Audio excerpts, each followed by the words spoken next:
Friends, my name is Reverend Dustin Longmire, pronouns he, him, pastor at Messiah Lutheran Church right down the street here.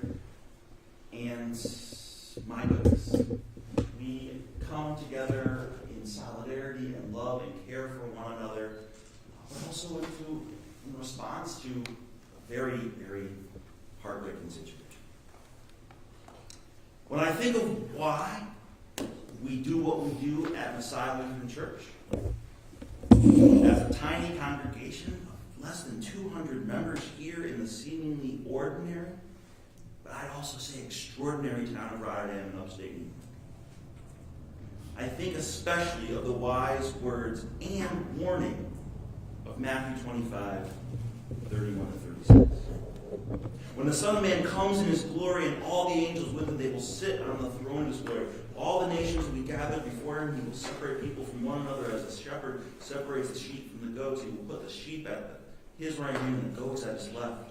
But here's the really important word. And the king will say to those at his right hand, "Come, you who are blessed by my Father, inherit the kingdom prepared for you from the foundation of the world. For I was hungry, and you gave me food. I was thirsty, and you gave me something to drink. I was a stranger, and you welcomed me. I was naked, and you gave me clothing. I was sick, and you took care of me. I was in prison, and you visited me." In the end, the scriptures teach us that we will be judged not by how many likes we have on Facebook, or how much money we have in our bank accounts, or what kind of car we drive. Rather, we'll in the end be judged by how we serve a God who shows up in the face of our neighbors. Every single one of our neighbors, our gay neighbors and our straight neighbors, our black neighbors and our white neighbors, our Democrat neighbors and Republican neighbors, our younger neighbors and our older neighbors, our neighbors of all abilities and our neighbors across the beautiful spectrum of gender that God has created. When the Rotterdam Community Center's pride flag was vandalized this past Thursday evening, in what I have consistently been calling a likely act of hate since I first heard that the vandalism was caught on a traffic camera, and that no other acts of vandalism were reported in the neighborhood that night, it was certainly yet another attack on our LGBTQ folks who have endured so much, especially in the last few months, especially in the last few years. But it was not just an attack on our LGBTQ neighbors either. The Rotterdam Community Center proudly hosts an LGBTQ support group where many of our neighbors have found such a strong sense of community. Many folks fleeing from other states where they have been no longer made to feel welcome and have felt persecuted for who they are, especially amidst the renewed attack on the LGBTQ community across our country. Yet that is only one of the many ways that we try to provide a sense of community and care and home for all of our neighbors. Because from my Christian perspective, we are called to serve Christ in all of our neighbors. Every single one. The destruction of this pride flag, yes, a sign of welcome and care for the LGBTQ community, but also a sign of welcome and care for everyone, was an attack on the over 130 folks who receive fresh produce right outside those doors every single Friday. The destruction of this pride flag was an attack on all the little kids who ride balance bikes around our performance hall here every single Saturday morning. The destruction of this pride flag was an attack on the members of our crafting group and folks looking to learn new skills at our quilting group and folks looking to build new friends over our board game nights. It was an attack on the hundreds of families who will show up here 2 Saturdays out for our annual Easter egg hunt. It was an attack on our seniors who provide a very significant portion of the volunteer hours needed to run this facility. Some of who were in the building when this act of vandalism occurred. Don't be tricked, dear friends. Don't get divided against one another, which is so easy to do in such difficult times when more folks are struggling to make ends meet than at any time since the Great Depression. This likely act of hate was an attack on us all. Every single resident of Rotterdam, the vast majority of whom I firmly believe have no appetite for hatred in our local community. In the past year alone, right here in Rotterdam, we've seen the desecration of a Jewish cemetery, now the destruction of a pride flagpole. My goodness. Only a couple weeks ago, you probably saw it in the news, an online poll in a Facebook group where folks voted they would rather have Nazis babysit their kids than people who are transgender. Disgusting. Absolutely heartbreaking. There's honestly nothing particularly radical or progressive that we're doing at Messiah Lutheran Church or at the Rotterdam Community Center that will soon spin off from our congregation. Chris is doing an amazing job in making that transition happen. We're just trying to be good neighbors in tough economic times, amidst what has been called an epidemic of loneliness. This is just Mr. Rogers' basic 101 stuff. Let us all be good neighbors to one another and make sure that Rotterdam is known as a place where people know we are good neighbors to one another. This time, we have a number of speakers who are joining us today. I would like to first invite our new Executive Director, Chris DeCesso, for the Rotterdam Community Center to give a little more of a factual reporting of what has happened and also to offer some advice. Thank you.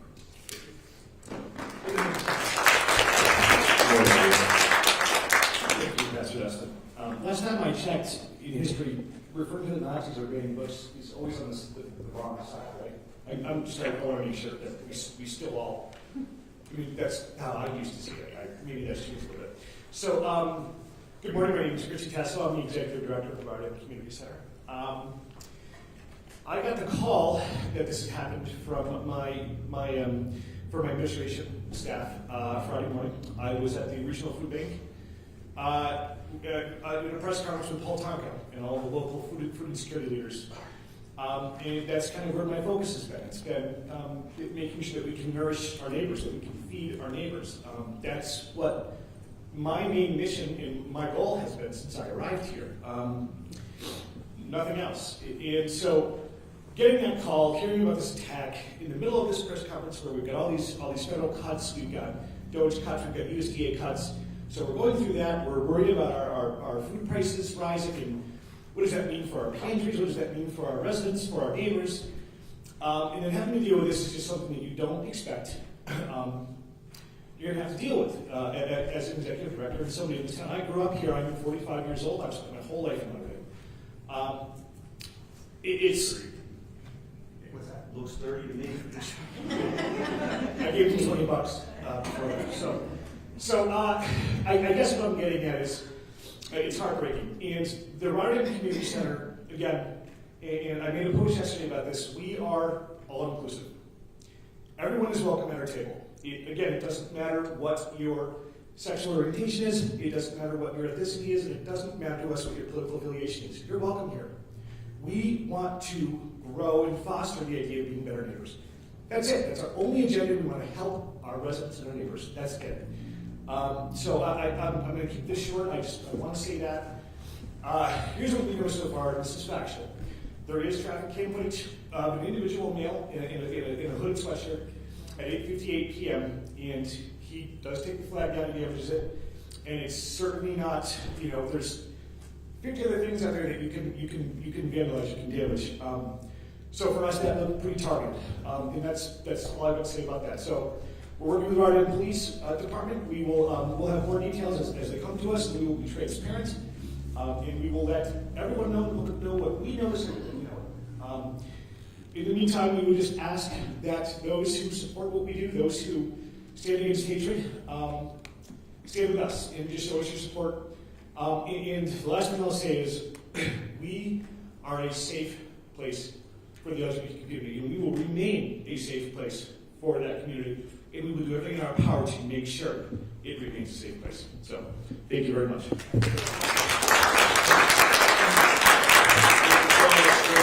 While we're on reporting facts, I do actually have one piece of good news. And the Rotterdam Police Department has been wonderful in informing us and keeping keeping us abreast of what has happened. There was one fact that was reported yesterday that I actually had incorrect, and I want to be transparent about that. The pride flagpole at Messiah Lutheran Church was in fact blown down.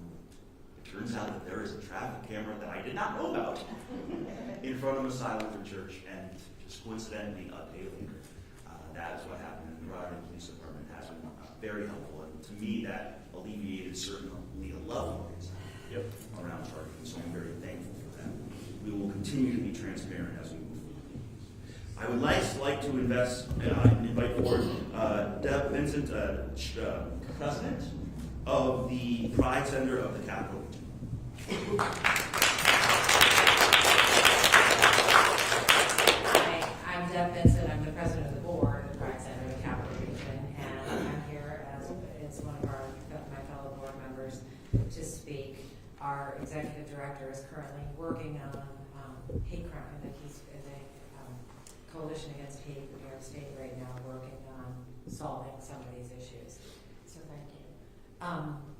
I'm a Rotterdam girl, right? A little older than Chris, right? I graduated from Chalmont, 40 years ago, right? And I'm an ally, and I have always stood for the queer community and their rights. And how do I know this? Because I was out doing whatever college students do in my college years in downtown Albany, and a friend from high school ran into me out and he said, "Oh my God, I didn't know you were queer." I'm like, "I'm not, but I love you anyway.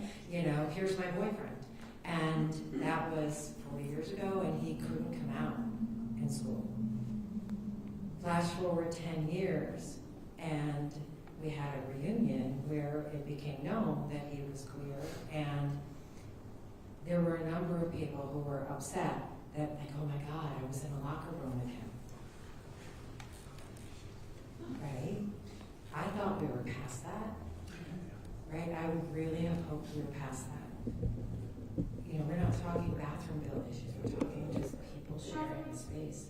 And we hear at the Pride Center regularly from people at local school districts. I won't call them out here, but local school districts where students are being, students that are mostly trans, but I have to assume that also queer students are not feeling comfortable, are being harassed at school. It's terrible to see that happen. My family has always lived here. I now live in Troy, but my cousin, I can see it on the house from here. My godson goes to this district. They see every child sees it. Every child sees this kind of hate. And even if they're not part of the community, they all think, what's it like to? Right? What thing about me is it not going to be okay? Right? At what point am I not going to be included in the neighborhood I belong to?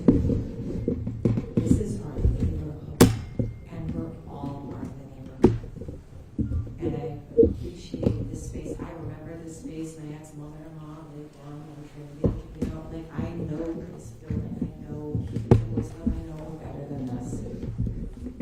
And it's time for us to speak up, because hate only lives in silence, and it only lives in the dark. So thank you. And Ashley Frederickson on our board will have a few words and a statement from the Pride Center. Thank you so much for having me.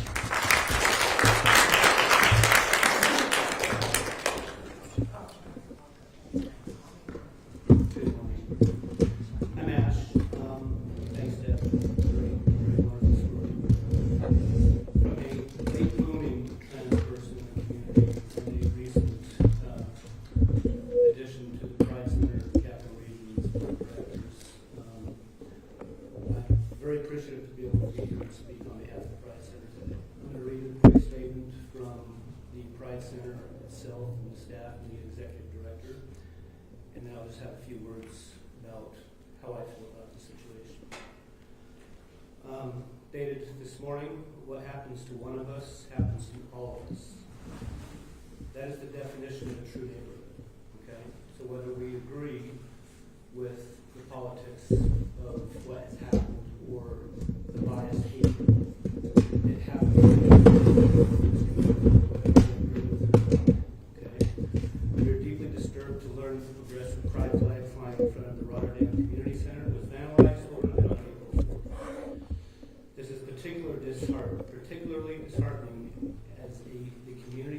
is not solely dedicated to serving the LGBTQ community. It's a community place. This is the hub. It's a true community space that welcomes and actively includes people of all ages, races, ethnicities, nationalities, sexual orientations, gender identities, and gender expressions. Relationship statuses, socioeconomic backgrounds, disabilities, mental and physical health conditions. Okay, so people from all walks of life come here to receive community assistance, to participate in community activities, and to be friendly neighbors. Okay, it's a hub for connection and care, grounded in a mission to nourish neighbors in mind, body, and soul. It exists to ensure that everyone has access to the resources that they need to live and thrive. Okay. It is difficult to accept that someone in the community chose to make a statement suggesting that some people do not belong, that their neighborhood is only for the people that they think should be part of it. They did so under the cover of darkness, from a place where they felt safe expressing hate and exclusion, but didn't have the courage to do it in broad daylight. And that speaks loudly.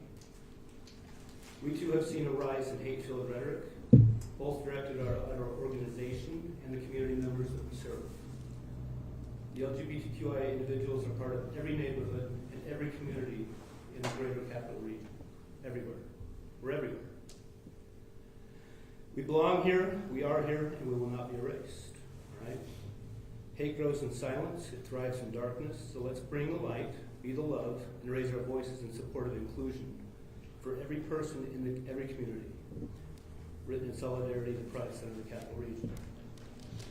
So that's our official statement. Just a few notes from myself is, as a newbie to this community, you know, I've recently come out in recent years, and I have 3 queer identifying children that are part of the greater LGBTQI community. And to me, this is an act of hatred against my family, my chosen family, my blood family, and it's hard to see this as anything else but hatred, okay? But what I would probably say is this, is as outlined in the statement, instead of responding with hate, we turn that negative energy into positive action. And don't let the hatred drive us into the margins of society. Don't let it push people into silence, to be afraid to go and participate in community activities, because that's what the transgender hatred in the nation is doing right now, okay? And we're working very hard to remember that our presence is resistance. Visibility is resistance. And the more that we're out in the communities and the more that we're showing our faces, loud and proud, being who we are, is going to help drive those voices of hatred back into the corners. So I thank you guys for being here today. I appreciate everybody's support, and we stand in solidarity with the Rotterdam Community Center.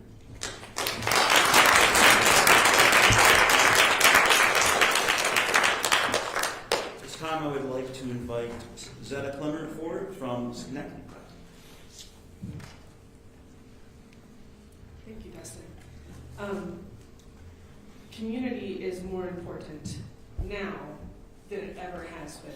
And I personally am relatively new to the area. Me and my partners moved up about a year and a half ago from the South, escaping what we feared would be severe persecution. And never have I felt more accepted than after getting involved with Schenectady Pride. It has allowed me to meet so many wonderful people and find community here at the RCC and with Messiah. We are so thankful at Schenectady Pride for the support that the RCC and Messiah and other affirming organizations have given us, and we were devastated to learn of the hate crime that occurred outside over the weekend. Thank you very much.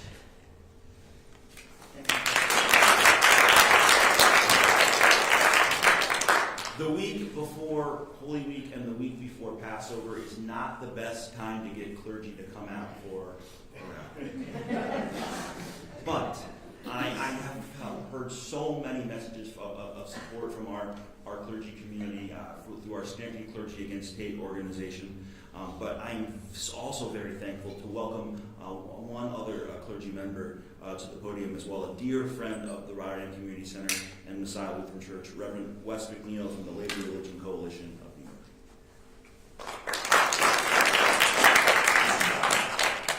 Thank you. I am really honored and happy to be here this morning and to be surrounded by all of you who have come out to support the work of the Rotterdam Community Center and show solidarity in this time. As Dustin said, I'm an ordained minister in the United Church of Christ. I am also a member of the queer community and a resident of this community. And it is something that makes me proud to live in Rotterdam, to have this community center here, and to see their visible support in this community for the LGBTQ population here, alongside this larger principle of building community and supporting everyone here. In this time, as Pastor Dustin said, when people are struggling, when people are experiencing fear and isolation and loneliness, this is a time when the forces of hate can really prey on people's insecurity and divide us. And it's our job as people of faith, as people trying to be good neighbors, to resist that. And that means doing the kinds of things that happen right here in this building. Feeding our neighbors, making spaces for folks to come and enjoy each other's company, making spaces for kids to come and have fun and learn skills and make friends. The disinvestment in community programs and goods over the last 4 decades and beyond have made places like this rarer and rarer. Places where folks can walk in the door. It doesn't matter how much money you make, what your background is, or what your political affiliation is. You can walk in here and get to know a neighbor and build experiences and a common understanding and a sense of solidarity together. That is so critical in this time. And so this community in Rotterdam is really fortunate to have a space like Rotterdam Community Center that is creating an opportunity for folks in such a divided, divisive time to come together and to take care of our physical and material needs, our spiritual needs, our emotional needs. This is what we need in this time. Somebody the other night, we don't know who it was, tried to intimidate folks in our community. And that, as others have said, only works if we then retreat. It's really encouraging to see that we are not retreating, and we are responding by lifting up the values that are at the core of the center and that people want to get behind. So I mostly want to give a word of encouragement and hope that what is happening here is what needs to be happening in this time. And we are demonstrating, and I know will continue to demonstrate, that nothing is going to turn us back from that mission. So thank you so much to Reverend Dustin, to Chris, to the leaders here, and to all of you. We're going to get through this together. Thank you.